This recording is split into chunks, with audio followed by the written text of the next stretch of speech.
Salut et bienvenue sur Cléboa Original et Tchamaloba officiel. Merci pour votre confiance et fidélité. C'est toujours moi, votre humble serviteur, Grady Mouya, autrement dit le fils de la promesse. Alors, nous vous proposons de suivre le grand journal de la RTNC et on se retrouve à la prochaine. Portez-vous bien. Au revoir.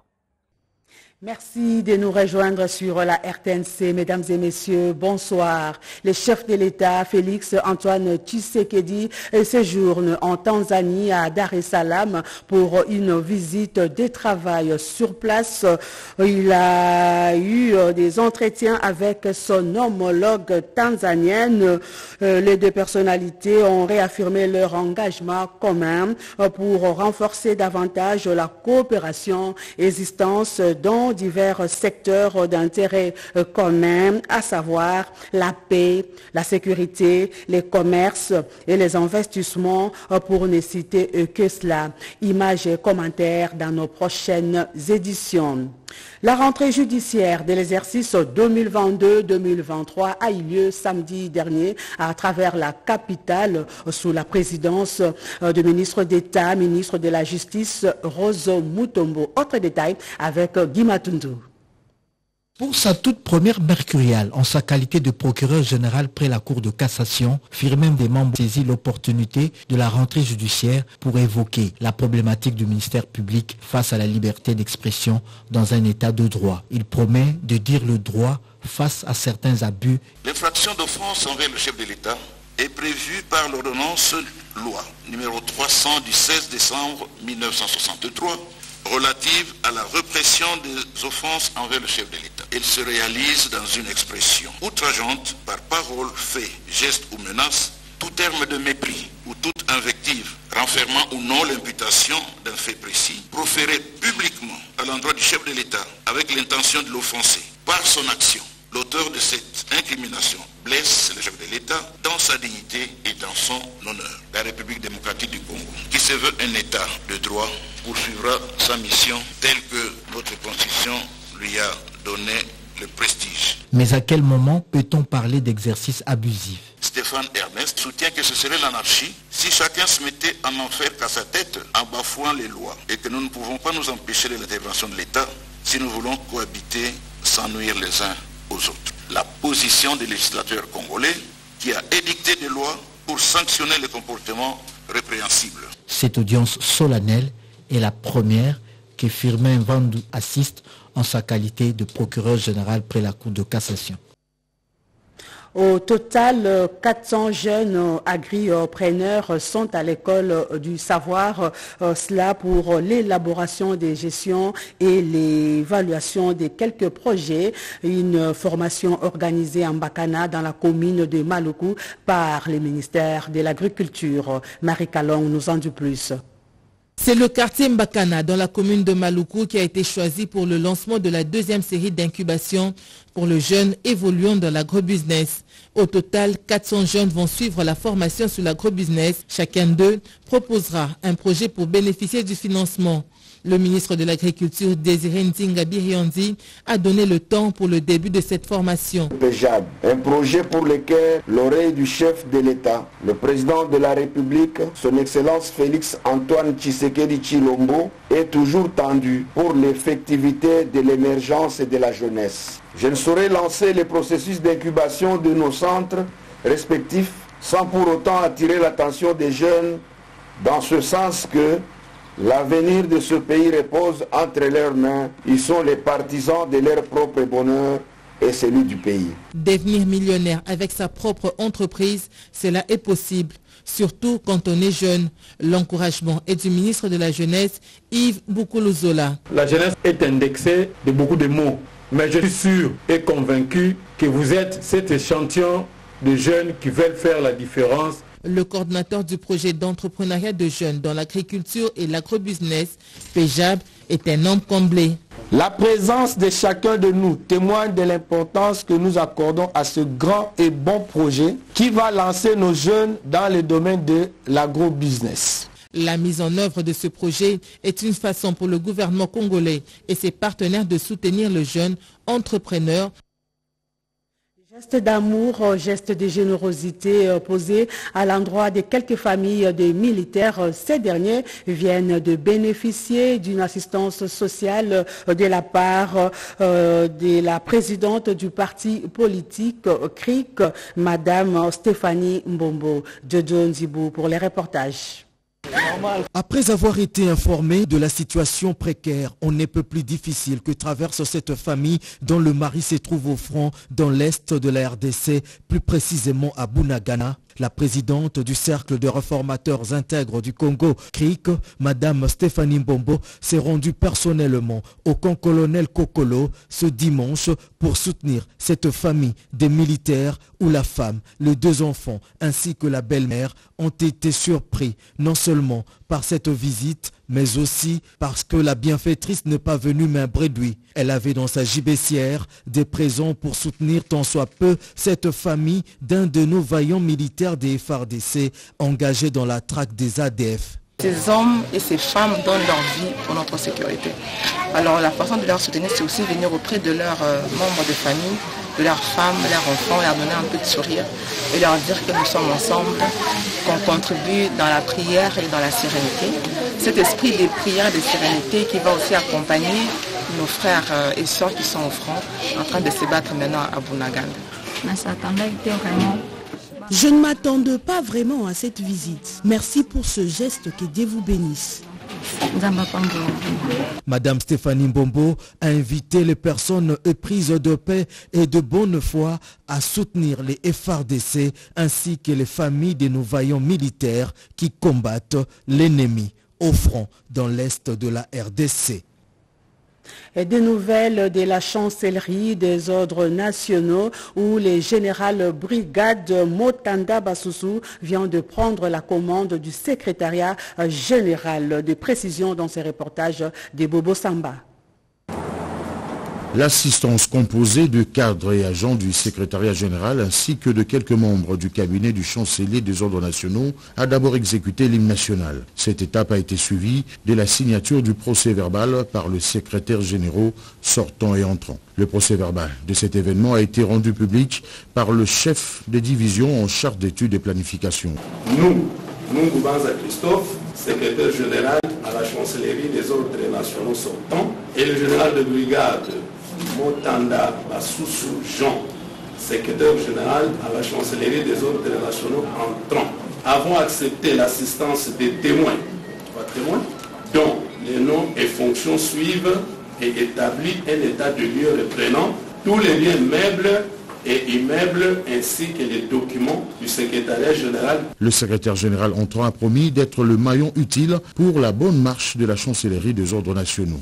Je ne suis pas venu militariser l'institution, mais plutôt ajouter sur ce qui a déjà été fait la touche militaire qui se résume par la discipline dans la gestion de la chose publique et dans le milieu professionnel. Nungubanza Christophe, secrétaire général sortant, a quant à lui souhaité un fructueux mandat à son successeur. Le général de brigade Motanda Basusu Jean, diplômé à l'école supérieure d'administration militaire, a été nommé par ordonnance présidentielle du 14 octobre 2022. Remise et reprise également à l'Institut supérieur pédagogique de Guémena où entre le nouveau venu, le professeur José Teguessa et l'ancien chef des travaux Gaspard Ndeke. C'est parti. Passe, les institutions restent, c'est le cas de le dire, à propos de l'Institut supérieur pédagogique de Guémena, où l'on a assisté ce mercredi 19 octobre 2022 à la grande cérémonie de remise-reprise entre le directeur général sortant, le chef des travaux Gaspard Ndeke Kozuna et le directeur général entrant, le professeur associé Tegbessa Movuda José, qui venait d'être nommé à ses fonctions par arrêté ministériel le numéro 431, pris par le ministre de l'Enseignement supérieur universitaire en date du 3 octobre 2022. C'était en présence de tous les corps scientifiques, académiques et administratifs de cette institution d'enseignement supérieur. Dans ce mot de circonstance, après avoir pris possession des symboles de la gestion, le nouveau directeur général de l'ISP Guémena a eu des mots justes pour remercier le président de la République, chef de l'État, son Excellence Félix Antoine Tshisekedi Tshilombo et le ministre de l'ESU pour son élévation à sa nouvelle fonction. Nous avons été élevés à cette fonction de directeur général.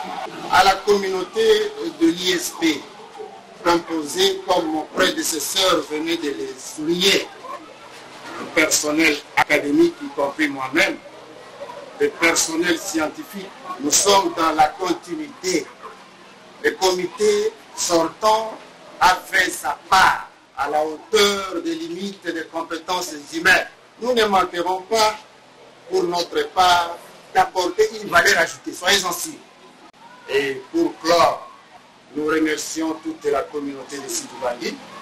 Nous ferons de notre mieux, à travers notre alma mater, de pouvoir avancer dans les traces qui étaient bonnes et pourquoi pas de recadrer là où la peine vaudra.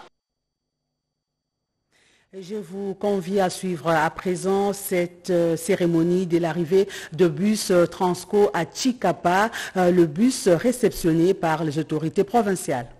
Le gouvernement provincial du Kasaï avec à sa tête Gaston Collet-Chimwanga, vice-gouverneur faisant intérim de gouverneur de province, s'est rendu au péage de Kachongo pour accueillir la délégation des Transco venue de Kinshasa. De Kachongo, en passant par Dibumba jusqu'au gouvernorat du Kasaï, la population chantait tout au long de la route Fachi Béton en termes de remerciements au chef de l'État. Marie Kindakumambangi, ministre provinciale en charge des transports et voies de communication, a au cours de cette cérémonie de remise de bus Transco à la population du Kasaï, remercié le chef de l'État Félix-Antoine Tshisekedi Tshilombo qui nuit et jour lutte pour le bien-être du peuple congolais. La mise en œuvre de ces projets de transport en commun dans la province du Kasaï aura un impact socio-économique dans la mesure où elle créera non seulement de l'emploi mais aussi contribuera à la diminution tant soit peu la précarité et l'oisiveté dans l'environnement urbain et rural. Gaston Collet-Chimwanga, vice-gouverneur et gouverneur de province d'intérim, qui a présidé cette cérémonie officielle en présence du DGA de Transco, a rendu un hommage mérité au président de la République, Félix-Antoine Tshisekedi Tshilombo, pour sa ferme volonté de construire la RDC.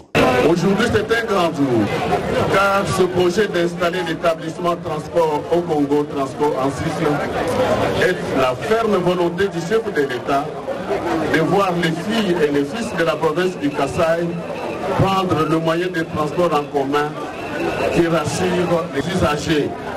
Peu avant la clôture de cette cérémonie officielle, les clés de contact de ces bus Transco ont été remises au gouvernement provincial par le 2GA de Transco, Chipamba Ngambamalu Chief. Une conférence de presse a été organisée dernièrement par l'entreprise arabe Contractor cela pour parler et discuter sur quelques projets de construction des infrastructures routières à Kananga. Images et commentaires.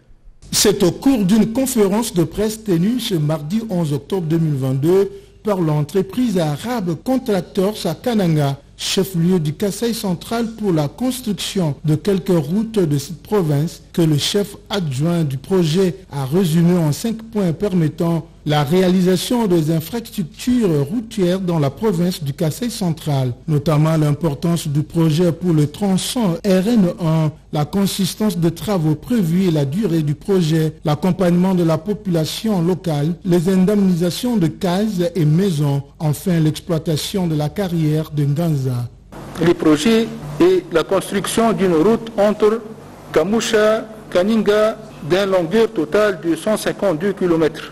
Terrassement, travaux de couche de route et d'asphalte, travaux de drainage longitudinal et transversal et construction de 3 ponts modernes sur les rivières de Lilia, Mayao et Kalibo. À leur tour, M. David Kachichi, gestionnaire du projet COFEN, et Apollinaire Moukania, chargé de programme infrastructure à la direction de l'Union européenne, ont respectivement apporté leur contribution, chacun selon ce qui le concerne. Le premier lot va de Kamoucha au village Boulongo et le second va de Boulongo à Kananga. La chaussée sera de 2 fois 3,5 mètres. Rappelons que ce projet s'inscrit dans le cadre du programme de développement local de 145 territoires de la République prôné par le chef de l'État, Félix-Antoine Tshisekedi Tshilombo.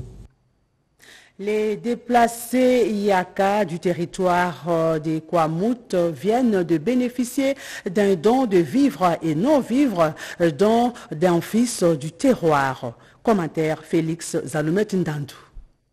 L'élan de solidarité s'accroît du jour au lendemain à Kenge, chef-lieu de la province du Kwango. C'est là au bénéfice de déplacés Yaka du territoire de Kwamout dans la province de Maïndombe. Un fils du terroir épris des sons d'amour et de générosité a vite fait assister ces hommes, ces femmes et ces enfants sans moyen de subsistance aucun en ces moments troubles de leur milieu de vie. Chichi Mbanza, à la tête d'une délégation, a ainsi rempli sa zibessière d'une petite quantité de vivres et non-vivres pour soulager tant soit peu la peine de ses frères et sœurs. Chaque foyer a ainsi bénéficié de quelques poissons salés, des mousses pour se mettre à l'abri et d'une enveloppe pour tenir momentanément le coup du désastre de la méchanceté humaine. Il a commencé à soutenir les déplacés, les gens, les enfants qui n'ont pas de parents ou des parents qui n'ont pas de moyens. Nous les avons inscrits et nous avons payé d'autres des fournitures scolaires. Certes, la vie ne s'arrête pas qu'en Tassé. La division provinciale du plan de cette province du Kwango s'est voulue plutôt attentive à la question de la politique nationale de l'énergie. Ces cadres et agents ainsi que les forces vives de la société civile se sont donné 2 jours de travaux en atelier pour examiner le draft de cette politique nationale de l'énergie. Ils ont tâté du doigt les opportunités qu'offre la province en la matière. Nous devons nous approprier parce que c'est un processus qui a commencé. On a commencé par les diagnostics. On a déjà élaboré les drafts. Les recommandations issues du draft sous examen seront transmises au niveau national pour la validation finale.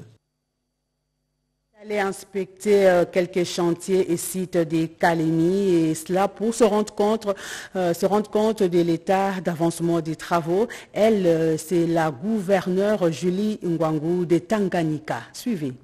Commencer par le port public de Kalemi, où le gouverneur a expliqué son note sur les difficultés que connaît cette frontière, qui est la plaque tournante de toutes les activités économiques transfrontalières de la province du Tanganyika. Ensablé jusqu'à réduire sa profondeur des Suisses à plus ou moins 2 mètres seulement, ce port ne mérite autre chose que sa construction en eau profonde, a insinué la chef de l'exécutif provincial. Du port public de Kalemi, le cortège a mis les caps sur l'Institut du Lac, une école publique en voie de disparition suite à la montée vertigineuse des eaux du lac Tanganyika. Difficile de récupérer cette école qui a déjà perdu plusieurs salles. Julie Ngungo Mayuma a demandé au conseiller principal de plaider auprès du chef de l'État Félix Antoine Tshisekedi Tshilombo pour que cette école publique de grand renom soit délocalisée et construite dignement dans un autre lotissement. À l'université de Kalemi Unicale, le gouverneur Julie Ngungo Mayuma s'est vu spontanément accueilli avec effervescence par les étudiants, soutenant son pouvoir et sa collaboration avec le comité de gestion.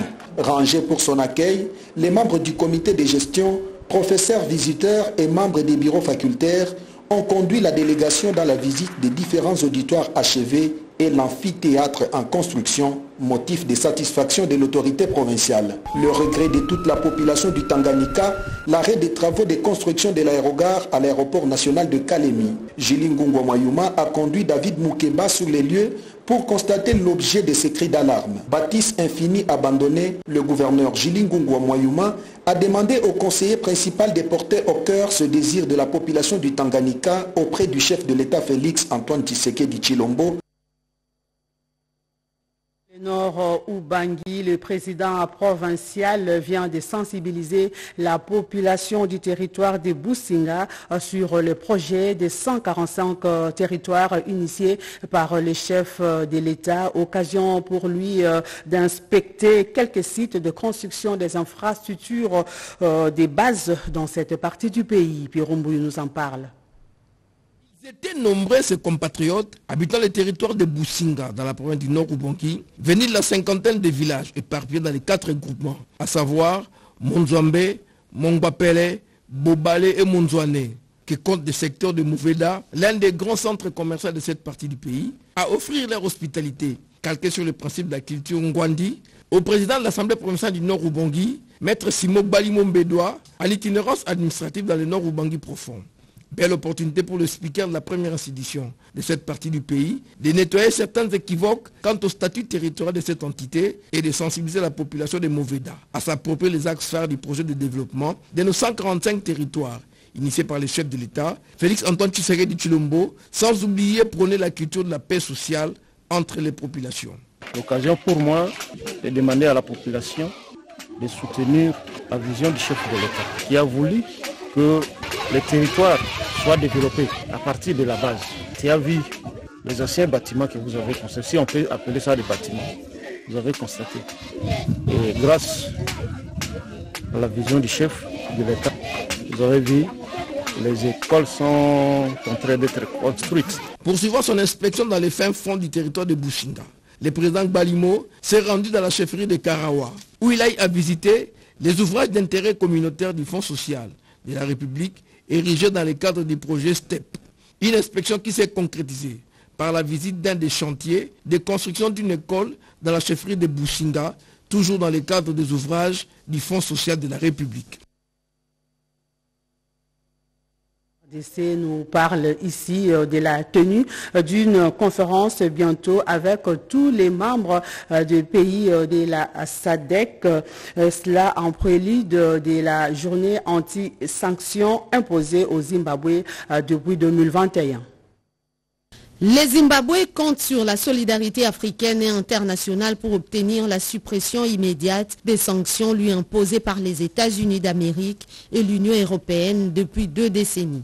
Son ambassadeur en poste à Kinshasa, Joanne Tomana, confie que le Zimbabwe est ouvert au monde des affaires pour assurer le bien-être de son peuple qui fait face au marasme économique dû à ces mesures punitives.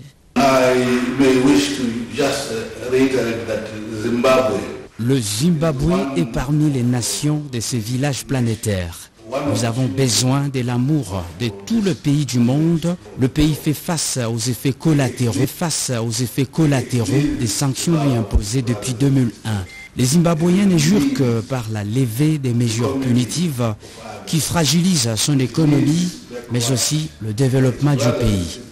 La solidarité internationale est indispensable en ces moments. Nous sommes reconnaissants à quelques pays européens qui travaillent en bilatéral avec nous. Nous appelons nos frères et sœurs africains à nous soutenir pour sortir de l'impasse. À noter que la communauté de développement de l'Afrique australe, SADC, avait institué le 25 octobre 2019 la journée anti-sanctions pour obtenir la levée des sanctions imposées au Zimbabwe, entre autres l'interdiction de voyager, la transaction bancaire et la fourniture d'armes. Le sénateur Roli Lelonzazi poursuit sa campagne des remises de dons dans les Congo central dans différentes écoles. Cette fois-ci, il était à Songololo et à Luozi où il a remis des kits scolaires et des matériels didactiques, cela pour soutenir la gratuité de l'enseignement dans cette partie du pays. Et puis Rombouyou nous en dit plus. Des différentes écoles de la sous-division Songololo 2, de l'enseignement primaire, secondaire et technique, dans la province du Congo central, ont reçu de main de l'honorable sénateur Roli Lelonzazi, initiateur de la fondation qui porte son nom, dont la philosophie se greffe sur le principe « Les bonheurs est né de l'altruisme et les malheurs de l'égoïsme ». Ces élèves, disons-nous, ont reçu un important lot de matériel didactique de base et une forte cargaison de kits scolaires de première nécessité, parmi lesquels les sacs d'école, les cahiers, stylos, craies et autres matériels. Une devoir pour cet élu des élus de soutenir la concrétisation de la gratuité de l'enseignement de base dans cette partie de la province du Congo central. Je suis tellement fier de voir de combien vous m'inspirez confiance. Puisqu'ici je peux que voir Mana Mayele tâcher de faire de très bons points. Là on travaille pendant 9 mois et 3 mois et tout. Chers parents, s'il vous plaît, gardez les enfants à l'école. C'est pour nos enfants. On ne veut pas retrouver ça sur le marché, à la place publique, au contre de l'argent.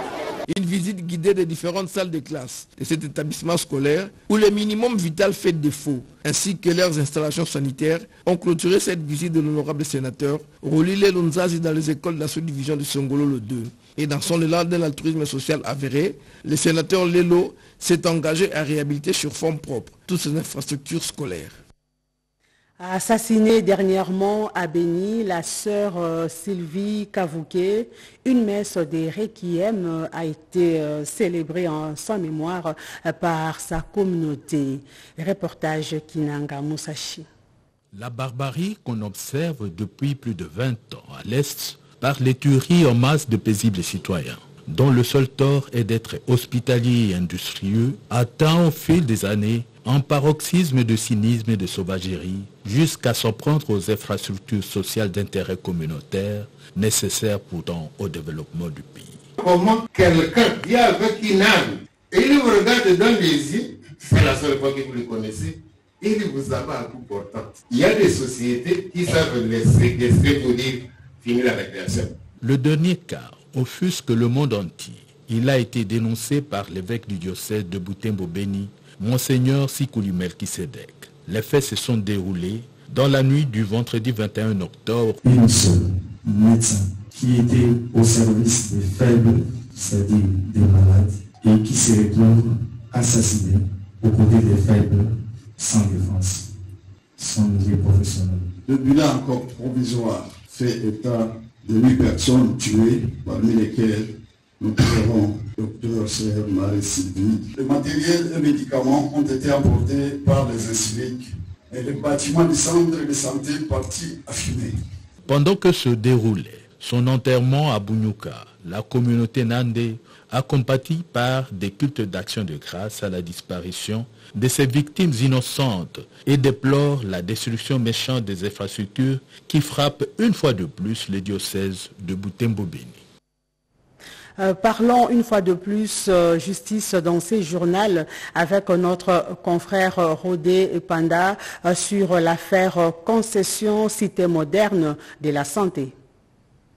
Rebondissement de l'affaire concession cité moderne de la santé dans le quartier Mbenzale, commune de Lansele, occupé depuis 2007 par les médecins congolais. Le docteur Biaï de l'hôpital général de référence de Kinshasa, arrêté à la suite d'une accusation portée contre lui par un présumé spoliateur. Après examen de ce dossier, la justice a tranché au profit des médecins. Il ne reste que la démolition de maisons construites par les spoliateurs. Le docteur Biaï relate l'évolution de ce dossier et la circonstance de son arrestation. J'ai accueilli Manu Militari de chez moi sur un avis de recherche. Nous le condamnons très fermement. L'ordre des médecins, le syndicat national des médecins Sinamed, ainsi que les pensionnés de la cité moderne de la santé ont fustigé cette arrestation de l'un de leurs au parquet d'Njili. Le docteur Simon Itelete, membre du bureau exécutif national du Sinamed, explique. Le médecin de la République est régi par un statut spécifique qui nous donne un privilège de juridiction. Le médecin, son juge naturel, c'est le parquet général. Docteur Biaï a passé une nuit ici, dans des conditions, vous pouvez vous imaginer. Une dame, on l'a accueillie au-delà de 19h. Nous avons pu atteindre le procureur. Le dossier a été classé sans suite. Les propriétaires de ces sites sollicitent par cette voie l'implication de Madame la ministre d'État de la Justice et garde des Sceaux pour son implication en vue de l'exécution des arrêts rendus par le cours judiciaire en faveur. Terminons ce journal par cette rencontre du gouverneur Gentini Ngobila avec la communauté musulmane sur l'assainissement de la ville-province de Kinshasa. Un accueil chaleureux a été réservé au gouverneur Gentini Ngobila Mbaka par la communauté musulmane à Kinshasa, sous le leadership de Bibi Feza, présidente des femmes musulmanes. Cette visite se fête le jour de culte Djouma le vendredi. L'imam Ali Kitenge a prêché sous l'amour et le pardon. Ce dernier a lancé le message de soutien au chef de l'État pour sa bonne volonté au développement de la RDC. Il a également exprimé son soutien à nos vaillants soldats de FARDC. Durant cette visite, le gouverneur Gentini Ngobila a rencontré les représentants des fondations Maktoum, accompagnés de Imam Al-Kitenge et les Cheikh Alfan. Cette fondation Maktoum a présenté au gouverneur une grande école aux normes modernes dont l'objectif toujours d'accompagner la vision du président de la République sur la gratuité de l'enseignement.